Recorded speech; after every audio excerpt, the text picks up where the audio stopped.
This is Christal Jordan, and this is a very special Culture Conversations with Christal. I am here with the one and only Nick Cannon, and he has another project on the horizon. Always. First of all, how in the world do you manage all your many projects? We're talking about We Playin Spades, you have cancel culture, you have a new show titled Nick Cannon at Night. Yes. I see what you did there. You see that? I like the that. Nick at Night. Nick at Night, yeah. So how do you balance all this? You got to keep cooking while the pot is hot. I truly feel like it's a blessing to wake up, and my job is to be creative each and every day. Yeah. And try to figure out how can I bring entertainment and smiles to people. And I've been that way since I was a teenager, so I don't know anything other than that. I wish I had one of those careers where I could just sit back and, it just comes to me. Yeah. And, when the phone ring, I show up to work. Like, I've never had that type of career. I have to I got to get out there and create. I got to figure out what's next. I got to see what they're doing. And it's been this pleasant burden, that's on my shoulders to be like, I got to get it. I got to figure it out. So I'm never going to stop. I look up to people like Merv Griffin. Mm-hmm. You know what I mean? Like, that was a brother, back in the day that had that same drive, that had that same hustle. I mean, he started on radio, and then, he had his own talk show. He had a daytime talk show. He tried late night, but, in the cut, he created little things like Jeopardy. He created Wheel of Fortune, so that now his family's gonna be good, just based off of the way his mind worked. And he was just like, I'm gonna put on for this, I'm gonna do this. Nobody thought, Jeopardy would be the longest running game show of all time and be worth billions. He was just creating, you know what I mean? And that's kind of my drive as well. Like, all right, through this, God has blessed me with this opportunity to be able to create and to build platforms.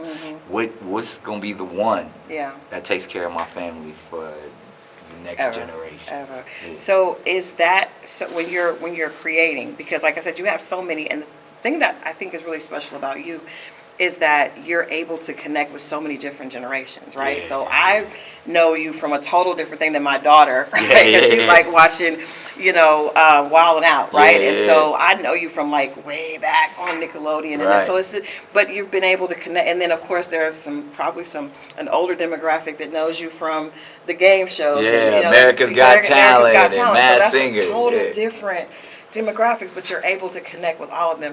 What is the motivation? I need to be connecting with these different demographics, or is it just I'm being Nick, I'm creating? Yeah, I think again that's another blessing that I just get to be myself in all the different facets of who I am. Some people know me from my personal life, or know me because I got a lot of kids, or know trends. Yeah. Like, so it's they're all the authentic me. You know, even when I'm sitting here with the Versace's on and the do-rag, this is a character within When We Playin Spades. That's how we turning up. This how we showing up. So that's a really cool aspect of this lifestyle, and even tapping into the actor in me, I get to play different characters depending on whatever the platform is. So I look at that as a blessing. I mean, I don't know too many, day-to-day individuals that get to show up to work like this. And it's just and true. It doesn't scare anybody. Yeah, right. But it's a fun job, and so I love it, because if I'm not having fun, I'm probably not gonna show up. Like, I really approach life that way. Like, I have to have a good time. You're a Libra, and I'm a Libra as well. Libra gang. Libra gang in the house. But let me ask you this: because I think a lot of people that are successful, they are not afraid to fail, right? They're not afraid to make mistakes. They're not ashamed of their mistakes. Yeah. How do you approach, like, if you try something, because with all these wins, I assume there has got to be some losses or things that didn't necessarily take off the way you wanted it to. So how do you kind of approach, okay, I'm going to throw this up. If it doesn't work, I'm good. Or how do you deal with that? That's the process. You got to throw it up until it do work, and that, to me, I look at it like the gym or like training. I've been, in the space of like martial arts all my life. So I've always applied it to, like, you're not going to win every sparring match. you know, but you gonna learn every sparring match. That's what's You know, it's like if somebody come in and punch you in your face, you know, you got to put your guard up next time it comes around. So I love every aspect of this competition of life, you know, and I'm learning every step of the way to where like I got to go back to the drawing board. I got to train a little bit harder, but it all makes me stronger. It all makes me wiser. Yeah. And I love it, you know. And again, you got to zoom out a little bit. If I got hung up on every time something didn't work out exactly the way I wanted to, I'd be frustrated all the time. Yeah. But as I zoom out, I'm like, man, look at this opportunity. Look at this arena in which we're playing in, to where at the end of the day, you know, what's that? The gospel song said, I had good days and I had bad days. Yeah, I had some. Yeah. But I guarantee you're going to have way more good days than you have bad days. That's why everybody loves Nick Cannon, because he's just got that positivity that comes through. I just love life. So, and you love women? I do. That's probably why I love life. Because that's who gives life. Those are the life See how he bearers. tied it all together? But I wonder, like, you've just been very candid and very open about your children and about the process and all that. I wonder what lessons have you learned specifically over the last maybe 5 years about fatherhood? What have you learned that you can share with us? Oh, they teach me so much every day. But I think I have a different perspective on life now. Because it used to be selfish. It used to be all about me. What can I do? How can I get it? What, you know, it was even the way I set up my day based off of time management was selfish. Like I got to do this. I got to do this.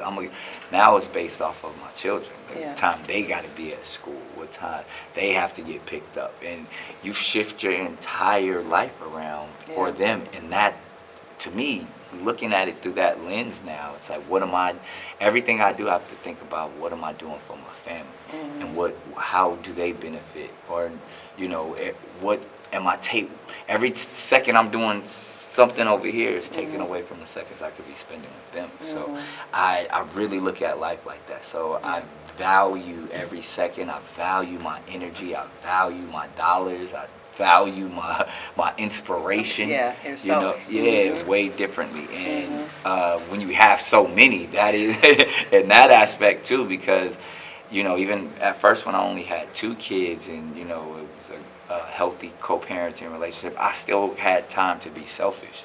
I'm like, okay, that's the kid time, and now I'm focused on me. Now I have multiple households that I have to say I don't have any selfish time anymore. So that word selfish has been removed from my vocabulary. What about, because you're a lot of men's hero. Okay, I hear that. If they only knew. Let them know what is the other side, because you hear so many men say, "Well, Nick, look what he," you know, women are like, "What in the world?" And men are like, "That makes a lot of sense to me." So is there a drawback to having multiple households? Because I would assume, just like you said, I know they've got to be. You can't be. Can you touch everybody the same? Every child? Well, you shouldn't want to touch everybody the same. That's the thing. You got to operate as an individual. You got to look at it from a different perspective of it's going to take so much out of you. And if you have that nurturing capability, if you have that ability to love, like even when it comes to the conversation of like finances, I hear a lot of people talking about my money and I ain't gonna let this happen because I made this. Yeah.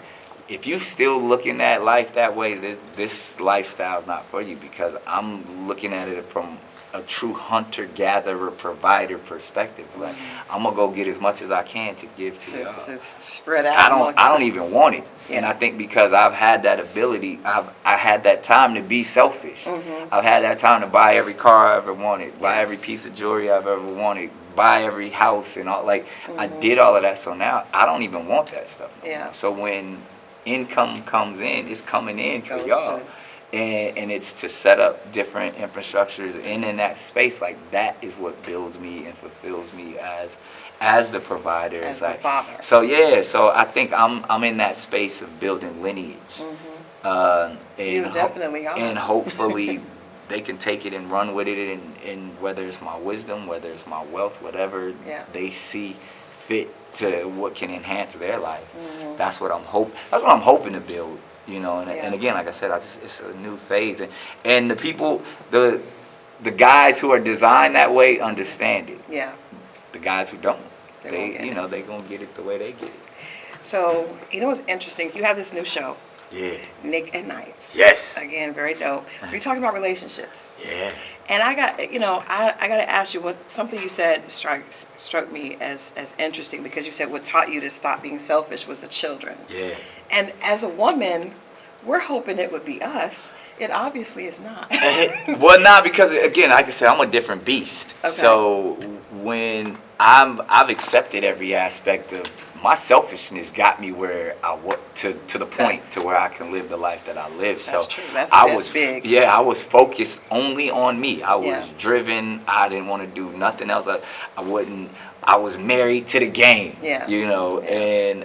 And in that aspect, it was cool and fun to be that selfish for that amount of time. But then once you start working on yourself and doing therapy, being diagnosed with narcissistic personality disorder, all of those things, you understand that, okay, there's stages to life.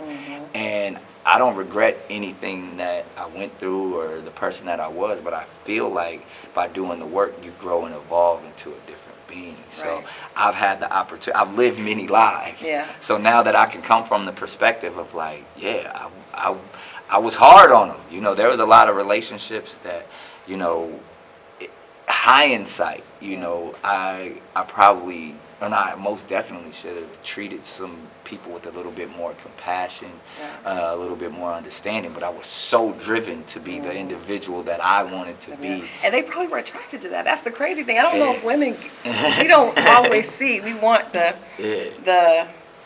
alpha male. That guy, and guy has to do that to get to that place. Yeah. My last question for you, because you're such an interesting person. I know you're a Libra. Libras really are in love with love. Love with love. Do you, because I'm assuming that's why you want to continue these conversations, because you do it for yourself, you go on other people's shows, you talk. What does Nick Cannon see himself? What stage are you in when it comes to love in your life right now, so that you would be able to have these conversations and impart wisdom to people calling in looking for your counsel? Yeah, well, they definitely are looking for my counsel. All I can do is speak from experience. That's why on every episode of Nick and Night, there's a clinical, professional doctor sitting there, because I'm gonna be bringing the jokes and stuff. But to your point, even on the structure of the show, and even what I believe I have to offer as that Libra is balance. Yeah. And that's what I've learned, and I don't know if that's like, it's innately in me. Like, I'm gonna be silly and joking, 1 second, but then I'm gonna have an introspective, approach of at least wanting to learn and wanting to understand. So I offer balance, and I hope authenticity is so much out there right now and people are pretending to be authentic. Yeah. I try to be like, look, this is me. I don't got all the answers. I think we see that you really are. You are one of those rare celebrities that will tell the good and the bad. Yeah, and I think absolutely. people can see the real. And these facades, these towers is crumbling. It's going down. It's going down. So it's like I never tried to build myself up in a way to where you had to look at me from the glass tower. I wanted to be outside with the people, with the folks, and let you know I'm not perfect. I've never even strived for perfection. I'm here to have a good time. And that's what I think that's what life is all about for me. Like, I'm gonna step in the building, I'm gonna have fun, and I'm gonna roll out when it's time to roll out. Do you ever see yourself being like in a traditional marriage, like the husband? I did that. I did that at the at the biggest level possible. Yeah, and I loved every. The Prince Charming. Yeah, literally. like I did it at every. Like, I loved being married. I loved the bond, the union, best friend, and it was for that season. Yeah. So I couldn't imagine. But again, I don't know what the 60-year-old Nick Cannon looks like. I don't even know what our world gonna look like in 15 years. So I'm open. But I don't see that traditional infrastructure happening for me again. But I will make covenants. It's plural. It's plural. I will have a covenant with somebody. And again, as somebody who likes to provide, as somebody who likes to take care of family, I've been doing that since I was a teenager. Yeah. So I know that will happen again. I know somebody who I love being a rest haven, and I love peace. So if you want to build peace together, let's do it. Well, we're excited about Nick at Night. Yes. And everything else that you have going on, playing spades, canceling culture, and just Nick, just Mass Singer, everything else we that gonna Nick keep Cannon doing it. Movies, has going on, TV, all of that. Yes. Well, again, Nick, it's been a pleasure to be here. First of all, we just appreciate, here at Lenox and Parker, we just appreciate the example you set for culture, pushing us towards being more introspective and just being an example of someone that's not perfect but is striving to help us all be a better version of ourselves. Well, thank you for allowing me to be a part of it. Thank you. You know, we're a few decades in already, and the fact I can still be here is a blessing. And still connected to, like I said, every single generation, every single demographic possible. We having fun. Very special. Thank you so much. All right, this is Christal Jordan. Culture Conversations with Christal here with Nick Cannon. We'll see you later on LenoxandParker.com.